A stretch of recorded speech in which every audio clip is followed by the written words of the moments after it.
Online classes में सभी का स्वागत। सेकेंड ईयर एचटीपी गाइनोकोलॉजी में आज हमारे पहले लेक्चर में हमने प्रसव की अवस्थाओं को काऊ में पढ़ा और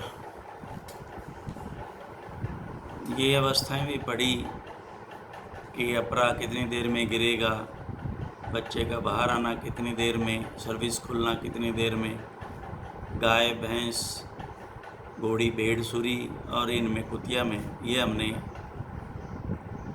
इसमें ये जो दे रखा है इसको आप ध्यान से पढ़ें। अब हम शुरू करेंगे प्रसव क्रिया घोड़ी के अंदर कैसे शुरू होती है। घोड़ी में प्रसव की प्रथम अवस्था 4 घंटे 0 से 4। प्रसव के लगभग 4 घंटे पहले से एल्बो ज्वाइंट व फ्लैंक्स कोख में यानी पसीना दिखाई देगा। एल्बो ज्वाइंट और कोख में पसीना प्रथम प्रसव क्रिया प्रारंभ होने का अच्छा संकेत है। ज्यों-ज्यों यह अवस्था आगे बढ़ती है पसीने की मात्रा में वृद्धि होती है। प्रारंभिक अवस्था में घोड़ी उबासी लेती रहती है, खाना पीना छोड़ देती है।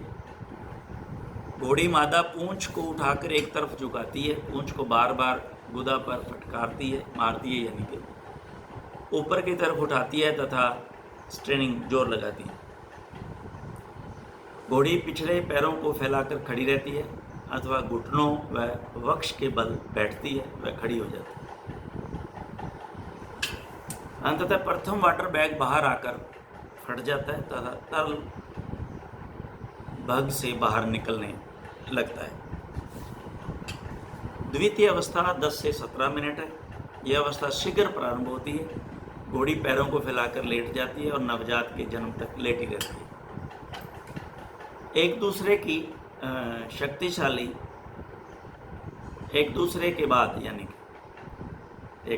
बाद शक्तिशाली 3 से 4 अनुपीड़न स्ट्रेनिंग के बाद द्वितीय वाटर बैग बाहर आता है, यानी कि 3 या 4 बार जोर लगाती है ना, तो सेकंड वाटर बैग जो है बाहर आता है, जिसमें बछेरा खोल के अगले पैर के खुर दिखाई देते हैं।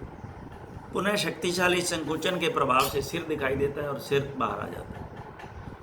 प्रसव के बाद भी घोड़ी 30 मिनट तक लेटी रहती है तथा नाभि नाल, अंडरलाइन कर लेना भाई इसको, अम्बिलिकल कोड प्रसव बाद भी जुड़ी रहती है। इसे गायों की तरह नहीं काटते, अंडरलाइन करें।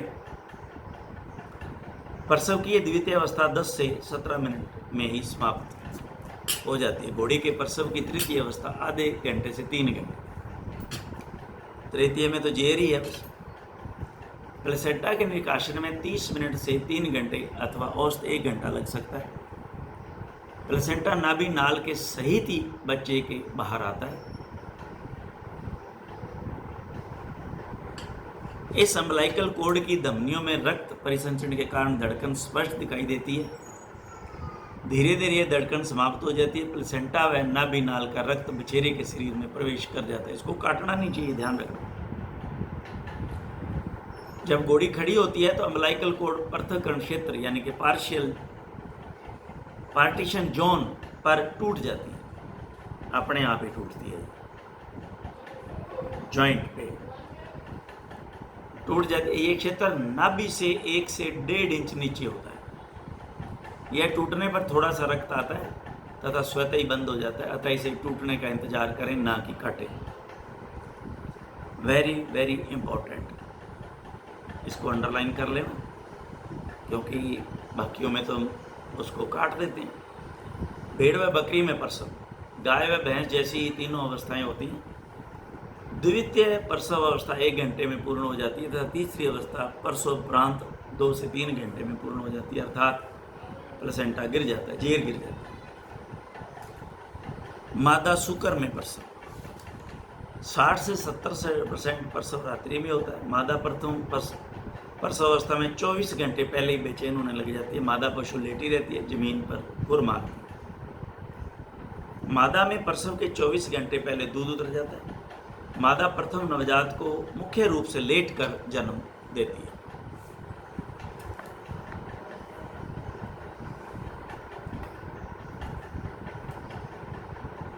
इसके बाद वो खड़ी हो जाती है अथवा करवट बदल लेती है। जेर सभी नवजातों के जन्म के बाद 4 घंटे में पड़ जाती है, निष्कासित हो जाती है। ये तीसरी अवस्था थी। श्वान में प्रसव, कुतिया ब्याने से पहले अपनी मांद बनाती है। मादा का व्यवहार प्रसव के दौरान असामान्य होता है, वह इधर उधर घूमती है, माद बनाती है, यहाँ उन्हें बच्चे देने ऐसी जगह बनाती है ना, छुपाने की, उनको रखने की। प्रथम अवस्था को 12 से 24 घंटे तक का समय लग सकता है। प्रथम शिशु के जन्म में अधिक समय लगता है, शेष तो शीघ्र एक एक कर आसानी से हो जाता है। प्रसव ज़्यादातर पोस्टीरियर प्रेजेंटेशन में होता है। पोस्टीरियर प्रेजेंटेशन यानी कि पूंछ की तरफ से, बैक साइड आती है पहले। प्रथम शिशु के जन्म के बाद 10 से 15 मिनट में अपरा निष्कासन हो जाता है, जिसे कुतिया खा जाती है। प्रथम नवजात के बाद लगभग 30 मिनट बाद पुनः संकुचन प्रारंभ होता है। प्रसव पूर्ण होने में 6 से 8 घंटे का समय लगता है। धीरे धीरे एक एक करके बच्चा बाहर आता है। गर्भाशय का प्रत्यारोपण या इन्वोल्यूशन ऑफ यूट्रस, इंपॉर्टेंट लगा लें यहाँ पे, ये लाजमी पूछा जाता है। इन्वोल्यूशन ऑफ यूट्रस, प्रसव के बाद गर्भाशय का वापस अपनी साधारण अवस्था आकार में आने को गर्भाशय का इन्वोल्यूशन कहते हैं। गाय के गर्भाशय का संकुचन एवं अपक्षय यानी कि एट्रोफी प्रसवोपरांत भी कुछ दिनों तक अधिकतम रहता है। एक दिन बाद 4 से 5 संकुचन 15 मिनट बाद, 4-5 कंट्रैक्शन 15 मिनट बाद, एक दिन में 4 से 5, 2 दिन बाद 8 से 12 मिनट बाद, और 72 घंटे बाद बिल्कुल कमज़ोर हल्का सा कंट्रैक्शन आता है। गर्भाशय ग्रीवा में भी संकुचन बहुत तेजी से होता है। प्रसवोपरांत 12 घंटे बाद सर्विक्स में हाथ नहीं जा सकता। तो इसलिए अगर आपको कोई दवा डालनी है उस समय, टेबलेट वगैरह रखनी है, तो वो उसी समय या 12 घंटे, उसके बाद में तो प्रसवोपरांत 96 घंटे बाद सर्विक्स में 2 उंगलियाँ जाती। वैसे 2 दिन तक तो खुला रहता है, मैंने देखा है, 2 दिन तक तो मैंने दवा भरी है उसमें इंट्रायूट्राइन, लेकिन उसके बाद में सिर्फ जो है आप कैथेटर से ही अंदर यूट्रस में दवा, क्योंकि 2 उंगलियाँ फिर भी जाती हैं। प्रसवोपरांत 25 दिन बाद सर्विक्स में सामान्य अवस्था में आ जाती है, वो बंद हो जाती है। प्रसवोपरांत लगभग 10 दिन तक गर्भाशय से स्राव आता है। अंडरलाइन कर लेना भी है, वेरी वेरी इंपॉर्टेंट, जिसमें गर्भाशय का म्यूकस, उत्तक व खून आदि होता है, जिसे लोचिया कहते हैं। ये वाइवा में पूछा जाता है 100%, व्हाट इज द लोचिया, या फिल इन द ब्लैंक्स में या मल्टीपल चॉइस में। यह लोचिया भूरा अथवा चॉकलेट रंग का गंधहीन स्राव होता है। प्रसव के बाद काफ़ी अधिक मात्रा में, करीब 14 से 1600 ml तक। प्रसव के 8 दिन पर केवल 500 ml और 14 से 18 दिन के बाद केवल कुछ बूंदें ही इसकी आती हैं। गर्भाशय का प्रत्यारोपण का समय, गाय में गर्भाशय का प्रत्यावर्तन जो है, प्रत्यावर्तन भाई, इन्वोल्यूशन 26 से 52 दिन में, औसतन 30 से 45 दिन में। घोड़ी में 32 दिन, भेड़ बकरी में 20 से 25, सूरी में 22 दिन और कुतिया में 28 दिन। गर्भाशय के प्रत्यावर्तन पर असर डालने वाले कारक, इन्हें अच्छी तरह से ध्यान से पढ़ें, ये भी मल्टीपल चॉइस में जरूर पूछा जाएगा। काविंग, प्रथम बार ब्याने वाली मादा में गर्भाशय का प्रत्यावर्तन जल्दी हो जाता है, क्योंकि स्ट्रॉन्ग मसल होते हैं ना यूट्रस। सीजन, गर्मी में प्रसव हो तो गर्भाशय प्रत्यावर्तन शीघ्र होता है, सर्दी में देरी से। अंडरलाइन, प्लेसेंटा का प्रकार घोड़ी व कुतिया में जल्दी होता है, गाय में देरी से। ब्रीड, नस्ल, दुधारू नस्ल की मादा में देरी से होता है, बाहरवाक में मांस उत्पादन वाली नस्ल में जल्दी होता है। एबनॉर्मल काविंग, जब प्रसव असाधारण तथा कठिन प्रसव हो यानी डिस्ट्रोकिया हो, तो किसी प्रकार का संक्रमण, गर्भाशय शोथ, मेट्राइटिस हो, जेर रुक जाए, जुड़वा बच्चे हों, तो गर्भाशय का उत्पादन प्रत्यावर्तन देरी से होगा। मेटाबॉलिक डिजीज़ अगर कोई है, मेटाबॉलिक डिजीज़ हमने यहाँ पीछे पढ़ ली हैं उधर मेटाबॉलिज्म में। मेटाबॉलिक डिजीज़ के अंदर यही हैं सारी, फास्फोरस की कमी, कैल्शियम की कमी, ये हमने अभी पढ़ी है ना मेडिसिन में। तो ग्रसित हो जाता है तो गर्भाशय का प्रत्यावर्तन देरी से होता है। दुग्ध चूखना, सकलिंग, अपना दूध खुद ही जो है वो कुछ मादाएं चूंघने लग जाती हैं। जिन गाय में बछड़ा बछड़ी माँ का दूध थन से पीते हैं तो गर्भाशय का प्रत्यावर्तन देरी से होता है। और यदि वीनिंग कर दी जाए, यानी कि जल्दी दूध से बच्चों को हटा दिया जाए, वीनिंग कर दी जाए, तो इनका प्रत्यावर्तन यानी कि इन्वोल्यूशन ऑफ यूट्रस जल्दी हो जाता है। तो ये आज हमने इनके कारणों को सभी को हमने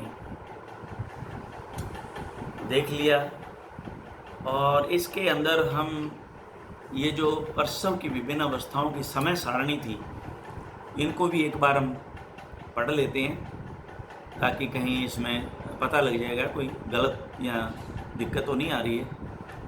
तो गाय में सर्विक्स का खुलने का समय 4 से 24 घंटे लिखा हुआ है, बच्चे का बाहर आना 0.5 से 3 घंटे, अपरा का गिरना लेस देन 12 यानी कि 8 से 10 घंटे माना जाता है।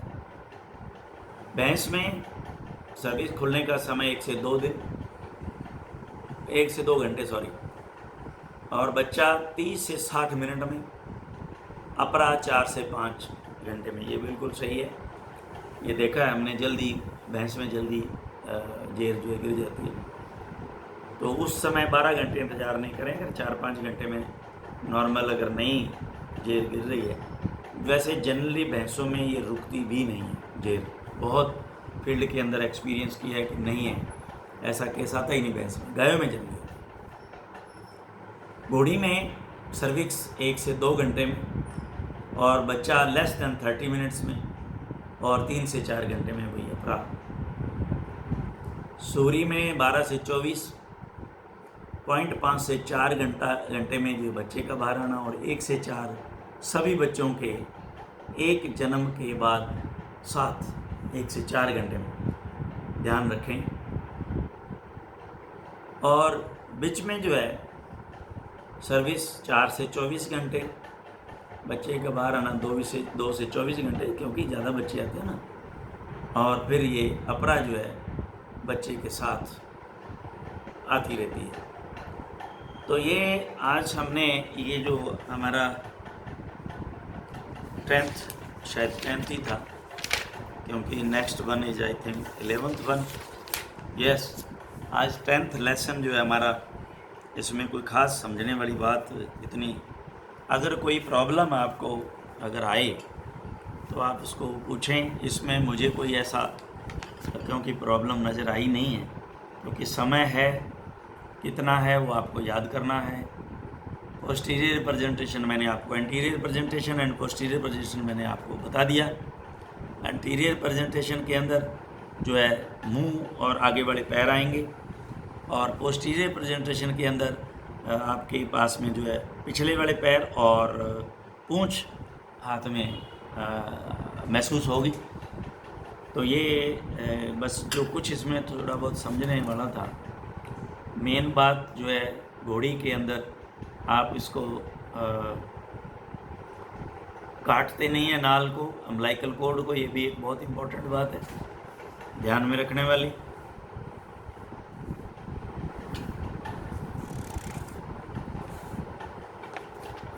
नॉर्मल प्रेजेंटेशन हमने देख लिया, एंटीरियर लॉन्गिट्यूडिनल प्रेजेंटेशन और posterior longitudinal presentation, dorso sacral position, बच्चे का डोर्सम माँ की सैक्रम के साथ उधर की तरफ पोजीशन में, 4 लिम्ब एक्सटेंडेड फीटस के, और उसका मजल रेस्ट ऑन नी जॉइंट, ये पोस्चर है। तो पोस्चर, ये जो पोजीशन एंड प्रेजेंटेशन, ये 3 है।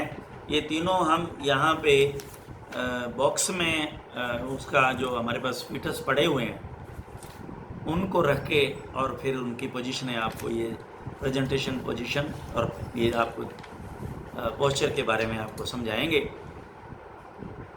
क्योंकि ये प्रैक्टिकली काम है और ये प्रैक्टिकली ही समझ में आ सकता है। और अगर इसमें सेटिंग बैठ गई तो मैं इसमें भी आपको ये जो बॉक्स रख के और इसका वीडियो बना करके उनकी तीनों चीज़ें आपको समझा के ये आपको एक जो वीडियो इसका भी हम कोशिश करेंगे बनाने की। तो आज हम नेक्स्ट लेसन को ना शुरू करते हुए यहीं इसको जो है समाप्त करते हैं। Thank you very much.